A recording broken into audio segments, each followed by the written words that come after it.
আপনার চাকরিটা হয়ে গেছে। কি বলেন স্যার, আমার সত্যি সত্যি চাকরি হয়ে গেছে? আগামী মাসের 1 তারিখ থেকে জয়েন করতে আবার স্যালারি হবে হচ্ছে 12,000 টাকা। হ্যাঁ, আপনি চাইলে ওই নিয়ে জানাইতে পারেন আপনি চাকরিটা করছেন কি করছেন। জানাচ্ছি স্যার। ও তো ভুলেই গেছি, তুমি না আজকে ইন্টারভিউ দিয়ে আসছো, রেজাল্ট কি? আজকে চাকরি হয়েছে, কি বলো সত্যি? তাহলে তো গুড নিউজ। কিন্তু চাকরিটা আমি করছি। কি বলো? কেন তুমি এতদিন ধরে এত কষ্ট করলে চাকরির জন্য, এখন কেন চাকরি করবো না? দেখো আরোহী, তোর তো জানো যে আমি দুটো টিউশনি করে 10,000 টাকা ইনকাম। তারা আমাকে 12,000 টাকা স্যালারি অফার করে।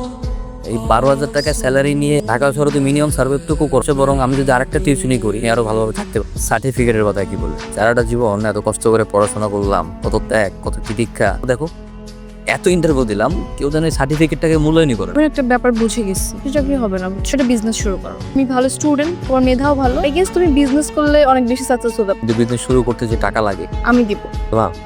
বলো। বেশি দিন নাই, তুই বাইরে আবি কবে?